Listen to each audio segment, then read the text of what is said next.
नहमदुहु व नुसल्ली अला रसूलिहिल करीम अम्मा बाद फौज़ बिल्लाहि मिनश शैतानिर रजीम बिस्मिल्लाहिर रहमानिर रहीम।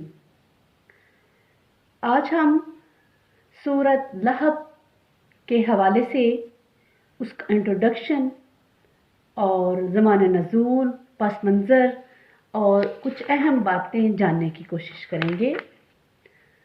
बिस्मिल्लाहिर्रहमानिर्रहीम। शुरू अल्लाह के नाम से जो बड़ा मेहरबान नहायत रहम वाला है। सबसे पहले इस सूरत के नाम के हवाले से बात करते हैं। पहली आयत के लफ्ज़ लहब को इस सूरत का नाम करार दिया गया। इसके मक्की होने में तो मुफस्सिरीन के दरमियान कोई इख्तिलाफ नहीं है, लेकिन ठीक ठीक ये मुतय्यन करना मुश्किल है कि ये मक्की दौर के किस ज़माने में नाज़िल हुई थी।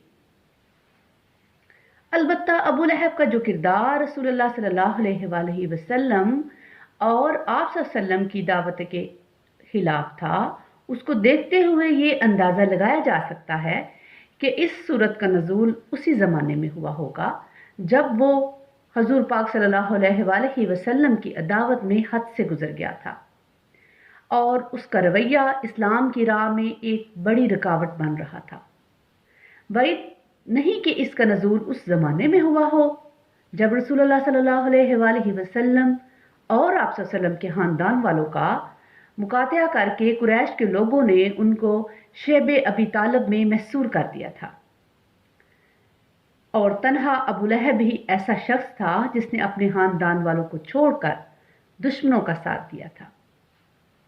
हमारे इस कियास की बिना ये है कि अबू लहब हजूर सल्लल्लाहु अलैहि वसल्लम का चचा था और भतीजे की ज़बान से चचा की खुल्लम खुल्ला मजम्मत कराना उस वक़्त तक मुनासिब ना हो सकता था जब तक चचा की हद से गुजरी हुई ज़्यादतियाँ अलानिया सबके सामने ना आ गई हों।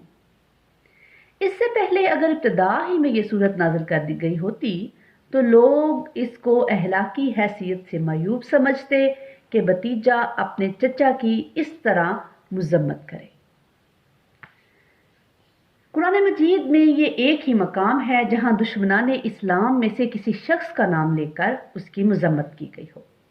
हालांकि मक्का में भी और हिजरत के बाद मदीना में भी बहुत से लोग ऐसे थे जो इस्लाम और मोहम्मद सल्लल्लाहु अलैहि वसल्लम की दावत में अबू लहब से किसी तरह कम न थे।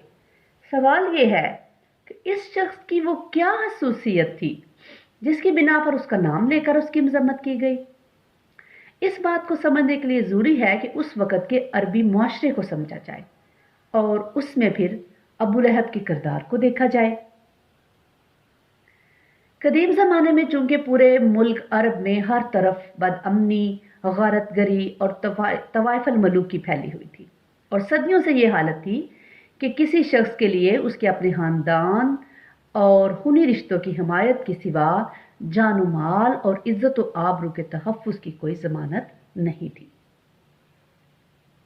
इसलिए अरबी मुआशरे की अखलाकी कदरों में सिला रहमी यानी रिश्तेदारों के साथ हुस्न सलूक इस चीज़ को बहुत ज़्यादा अहमियत हासिल थी और कतई रहमी को बहुत बड़ा गुनाह समझा जाता था।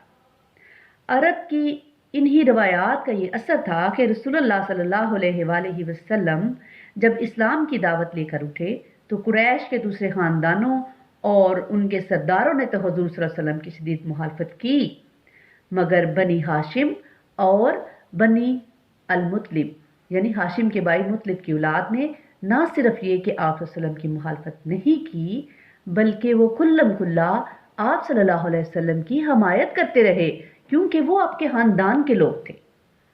हालांकि उनमें से अक्सर लोग आप सल्लल्लाहु अलैहि वसल्लम की नबूवत पर ईमान भी नहीं लाए थे। कुरैश के दूसरे ख़ानदान खुद भी हुज़ूर सल्लल्लाहु अलैहि वसल्लम के इन खूनी रिश्तेदारों की हमायत को अरब की अखलाकी रवायात के ऐन मुताबिक समझते थे। इसी वजह से उन्होंने कभी बनी हाशिम और बनी अल-मुतलिब को ये ताना नहीं दिया कि तुम एक दूसरा दीन पेश करने वाले शख्स की हिमायत करके अपने दीन अबाई से मुनहरिफ हो गए हो। वो इस बात को जानते और मानते थे कि अपने ख़ानदान के एक फर्द को वो किसी हालत में उसके दुश्मनों के हवाले नहीं कर सकते और उनका अपने अजीज़ की पुश्तबानी करना कुरैश और अहले अरब सबके नज़दीक बिल्कुल एक फितरी बात थी। اس اخلاقی اصول کو جسے زمانہ جاہلیت میں بھی عرب کے لوگ واجب الاحترام سمجھتے تھے، صرف ایک شخص نے اسلام کی دشمنی میں توڑ ڈالا، اور وہ تھا ابو لہب بن عبد المطلب۔ یہ رسول اللہ صلی اللہ علیہ وآلہ وسلم کا چچا تھا، حضور صلی اللہ علیہ وسلم کے والد ماجد، اور یہ ایک ہی باپ کے بیٹے تھے۔ عرب میں چچا کو باپ کی جگہ سمجھا جاتا تھا، خصوصاً جب کہ بھتیجے کا باپ وفات پا چکا ہو، تو عربی معاشرے میں چچا سے یہ توقع کی جاتی تھی کہ وہ بھتیجے کو اپنی اولاد کی طرح عزیز رکھے گا۔ لیکن اس شخص نے اسلام کی دشمنی اور کفر کی محبت میں ان تمام ادبی روایات کو پامال کر دیا۔ ابن عباس رضی اللہ تعالی عنہ سے متعدد سندوں کے ساتھ یہ روایت محدثین نے نقل کی ہے کہ جب رسول اللہ صلی اللہ علیہ وآلہ وسلم کو دعوت عام پیش کرنے کا حکم دیا گیا اور قرآن مجید میں یہ ہدایت نازل ہوئی کہ آپ صلی اللہ علیہ وآلہ وسلم اپنے قریب ترین عزیزوں کو سب سے پہلے اللہ کے عذاب سے ڈرائے، تو آپ صلی اللہ علیہ وسلم نے صبح سویرے کو کوہ صفا پر چڑھ کر بلند آواز سے پکارا، یا صباحا، ہائے صبح کی آفت۔ عرب میں یہ صدا وہ شخص لگاتا تھا جو صبح کے جٹ پٹے میں کسی دشمن کو اپنے قبیلے پر حملہ کرنے کے لیے آتے دیکھ لیتا تھا۔ حضور صلی اللہ علیہ وسلم کی یہ آواز سن کر لوگوں نے دریافت کیا کہ یہ کون پکار رہا ہے؟ بتایا گیا کہ یہ محمد صلی اللہ علیہ وسلم کی آواز ہے۔ اس پر قریش کے تمام خاندانوں کے لوگ آپ صلی اللہ علیہ وسلم کی طرف دوڑ پڑے۔ جو خود آ سکتا تھا وہ خود آیا، اور جو نہ آ سکتا تھا اس نے اپنی طرف سے کسی کو بھیج دیا۔ جب سب جمع ہو گئے تو آپ صلی اللہ علیہ وسلم نے قریش کے ایک ایک خاندان کا نام لے کر پکارا، اے بنی ہاشم، اے بنی عبد المطلب، اے بنی فہر، اے بنی فلاں، اے بنی فلاں۔ اگر میں تمہیں یہ بتاؤں کہ پہاڑ کے پیچھے ایک لشکر تم پر حملہ کرنے کے لیے تیار ہے تو تم میری بات سچ مانو گے؟ لوگوں نے کہا، ہاں، ہمیں کبھی تم سے جھوٹ سننے کا تجربہ نہیں ہوا ہے۔ آپ صلی اللہ علیہ وسلم نے فرمایا، تو میں تمہیں خبردار کرتا ہوں کہ آگے سخت عذاب آ رہا ہے۔ اس سے پہلے کہ اس پر کوئی اور بولتا، حضور صلی اللہ علیہ وسلم کے چچا ابو لہب نے کہا، ستیہ ناس جائے تیرا، کیا اس لیے تو نے ہمیں جمع کیا تھا؟ ایک روایت میں یہ بھی ہے کہ اس نے پتھر اٹھایا تاکہ رسول اللہ علیہ وسلم پر کھینچ مارے۔ مسند احمد، بخاری، مسلم، ترمذی، ابن جرار وغیرہ نے اس کو روایت کو نقل کیا ہے۔ ابن زید کی روایت ہے کہ ابو لہب نے رسول اللہ صلی اللہ علیہ وآلہ وسلم سے ایک روز پوچھا، اگر میں تمہارے دین کو مان لوں تو مجھے کیا ملے گا؟ آپ صلی اللہ علیہ وسلم نے فرمایا، جو اور سب ایمان والوں کو ملے گا۔ اس نے کہا، میرے لیے کوئی فضیلت نہیں۔ حضور صلی اللہ علیہ وسلم نے فرمایا، اور آپ کیا چاہتے ہیں؟ اس پر وہ بولا، ناس جائے اس دین کا جس میں میں اور یہ دوسرے لوگ برابر ہوں۔ یہ تھی اس کی کم بختی۔ مکہ میں ابو لہب حضور صلی اللہ علیہ وسلم کا قریب ترین ہمسایہ تھا۔ دونوں کے گھر ایک دیوار بیچ واقع تھے۔ اس کے علاوہ حکم بن عاص جو مروان کا باپ تھا، عقبہ بن ابی معیط، عدی بن حمراء اور ابن الاسداء بھی آپ صلی اللہ علیہ وسلم کے ہمسائے تھے۔ یہ لوگ گھر میں بھی حضور صلی اللہ علیہ وسلم کو چین نہیں لینے دیتے تھے۔ آپ صلی اللہ علیہ وسلم کبھی نماز پڑھ رہے ہوتے تو یہ اوپر سے بکری کا اوج آپ صلی اللہ علیہ وسلم پر پھینکتے تھے۔ کبھی صحن میں کھانا پک رہا ہوتا تو یہ ہنڈیا پر غلاظت پھینک دیتے۔ حضور صلی اللہ علیہ وسلم باہر نکل کر ان لوگوں سے فرماتے، اے بنی عبد مناف، یہ کیسے ہمسائے کی ہے؟ ابو لہب کی بیوی ام جمیل جو ابو سفیان کی بہن تھی، اس نے تو یہ مستقل وطیرہ ہی اختیار کر رکھا تھا کہ راتوں کو آپ کے گھر کے دروازے پر ہاردار جھاڑیاں لا کر رکھ دیتی تاکہ صبح سویرے جب آپ صلی اللہ علیہ وسلم یا آپ صلی اللہ علیہ وسلم کے بچے باہر نکلیں تو کوئی کانٹا پاؤں میں چبھ جائے۔ اس روایت کو بہقی، ابن بن خاتم، ابن جریر، ابن عساکر اور ابن ہشام نے نقل کیا ہے۔ نبوت سے پہلے رسول اللہ صلی اللہ علیہ وسلم کی دو صاحبزادیاں ابو لہب کے دو بیٹوں عتبہ اور عتیبہ سے بیاہی ہوئی تھی۔ نبوت کے بعد جب رسول صلی اللہ علیہ وسلم نے اسلام کی طرف دعوت دینی شروع کی تو اس شخص نے اپنے دونوں بیٹوں سے کہا کہ میرے لیے تم سے ملنا حرام ہے اگر تم محمد صلی اللہ علیہ وسلم کی بیٹیوں کو طلاق نہ دے دو۔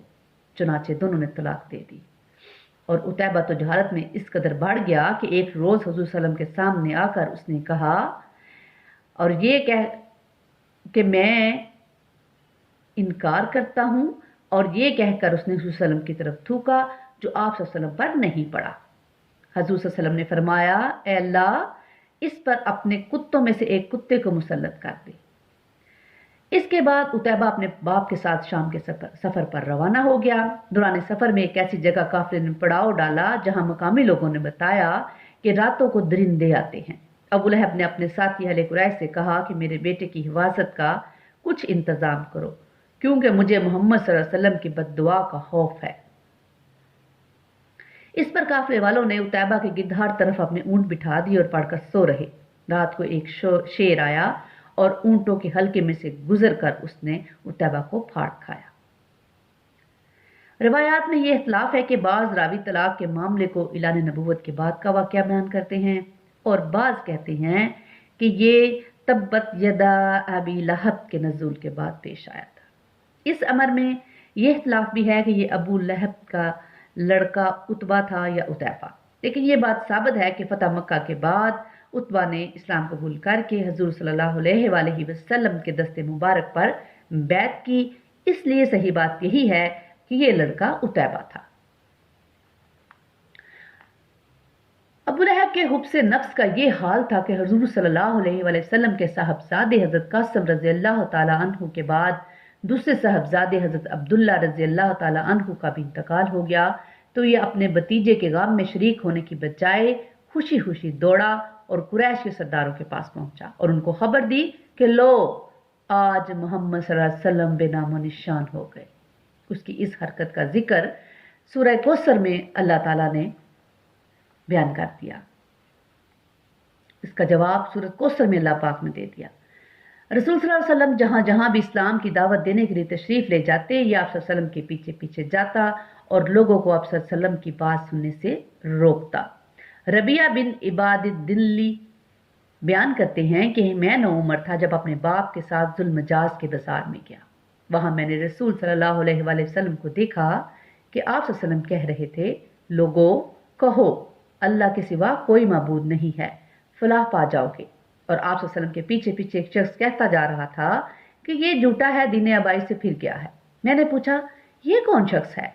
लोगों ने कहा, ये इनका चचा अबू लहब है। इस बात को रवायत को नकल किया गया है मुस्नद अहमद और बेहकी में। दूसरी रवायत उन्हीं हजरत रबिया से ये है कि मैंने रसूलुल्लाह सल्लल्लाहु अलैहि वसल्लम को देखा कि आप सल्लल्लाहु अलैहि वसल्लम एक एक कबीले के पड़ाव पर जाते हैं और फरमाते हैं, ए बनी फुलां, मैं तुम्हारी तरफ अल्लाह का रसूल हूँ, तुम्हें हदायत करता हूँ कि सिर्फ अल्लाह की इबादत करो और उसके साथ किसी को शरीक ना करो। तुम मेरी तस्दीक करो और मेरा साथ दो, ताकि मैं वो काम पूरा करूँ जिसके लिए अल्लाह ने मुझे भेजा है। आप सल्लल्लाहु अलैहि वसल्लम के पीछे पीछे एक और शख्स आता और वो कहता कि ए बनी फुलां, ये तुमको लात और उज़ा से फेर कर उस बिद्दत और गुमराही की तरफ ले जाना चाहता है जिसे ये लेकर आया है। उसकी बात हरगिज़ ना मानो और उसकी पैरवी ना करो। मैंने अपने बाप से पूछा, ये कौन है? उन्होंने कहा, ये उनका चचा अबू लहब है। इस रवायत को नकल किया गया है मुस्नद अहमद और तबरानी में। तारक रज़ियल्लाहु ताला अन्हु बिन अब्दुल्ला अल-मुखारबी की रवायत भी इसी से मिलती जुलती है। वो कहते हैं कि मैंने जुल्मजार के बाजार में देखा कि रसूलुल्लाह सल्लल्लाहु अलैहि वसल्लम लोगों से कहते जाते हैं कि लोगों ला इलाहा इल्लल्लाह कहो फलाह पाओगे, और पीछे एक शख्स है जो आप सल्लल्लाहु अलैहि वसल्लम को पत्थर मार रहा है, यहाँ तक कि आप सल्लल्लाहु अलैहि वसल्लम की एड़ियाँ खून से तर हो गई हैं, और वो कहता जाता है कि ये झूठा है, इसकी बात ना मानो। मैंने लोगों से पूछा कि ये कौन है? लोगों ने कहा, ये उनका चचा अबू लहब है। इसको तिरमिज़ी में रिवायत किया गया है। इस तरह से ये बात इन रवायात से जाहिर होती है कि अबू लहब ने किस कदर इस्लाम दुश्मनी में रसूलुल्लाह सल्लल्लाहु अलैहि वसल्लम को सताया और उनको तकलीफें दी। नबुव्वत के 7वें साल जब कुरैश के तमाम खानदानों ने बनी हाशिम और बनी अल-मुतलिब का माशरती और मुआशी मुकाता किया और ये दोनों खानदान रसूलुल्लाह सल्लल्लाहु अलैहि वसल्लम की हिमायत पर साबित कदम रहते हुए शेब अबी तालिब में मसूर हो गए, तो तन्हा यही अबू लहब था जिसने अपने खानदान का साथ देने की बजाय कुफार कुरैश का साथ दिया। ये मुकाता 3 साल तक जारी रहा और इस बाइकाट के दौरान बनी हाशिम और बनी अल-मुतलिब पर फाकों की नौबत आ गई, मगर ابو لہب کا حال یہ تھا کہ جب مکہ میں کوئی تجارتی قافلہ آتا اور شیب ابی طالب کے محصرون میں سے کوئی خوراک کا سامان خریدنے کے لیے اس کے پاس جاتا تو یہ تاجروں سے پکار کر کہتا کہ ان سے اتنی قیمت مانگو کہ یہ خرید نہ سکے، تمہیں جو خسارہ بھی ہوگا میں اسے پورا کروں گا۔ چانچہ وہ بے تحاشا قیمت طلب کرتے اور خریدار بیچارہ اپنے بھوک سے تڑپتے ہوئے بال بچوں کے پاس خالی ہاتھ پلٹ جاتا۔ پھر ابو لہب انہی تاجروں سے وہی چیزیں بازار کے بھاؤ خرید لیتا۔ اس بات کو ابن سعد اور ابن ہشام نے روایت کیا۔ یہ اس شخص کی حرکات تھی جن کی بنا پر اس صورت میں نام لے کر اس کی مذمت کی گئی۔ خاص طور پر اس کی صورت اس لیے تھی کہ مکہ سے باہر کے اہل عرب جو حج کے لیے آتے یا مختلف مقامات پر لگنے والے بازاروں میں جمع ہوتے، ان کے سامنے جب رسول اللہ صلی اللہ علیہ وسلم کا اپنا چچا آپ صلی اللہ علیہ وسلم کے پیچھے لگ کر آپ صلی اللہ علیہ وسلم کی مخالفت کرتا تو وہ عرب کی معرفت یعنی معروف روایات کے لحاظ سے یہ بات خلاف توقع سمجھتے تھے کہ کوئی چچا بلا وجہ دوسروں کے سامنے خود اپنے بھتیجے کو برا بلا کہے اور اسے پتھر مارے اور اس پر الزام تراشیاں کرے۔ اس وجہ سے وہ ابو لہب کی بات سے متاثر ہو کر رسول اللہ صلی اللہ علیہ وسلم کے بارے میں شک میں پڑ جاتے۔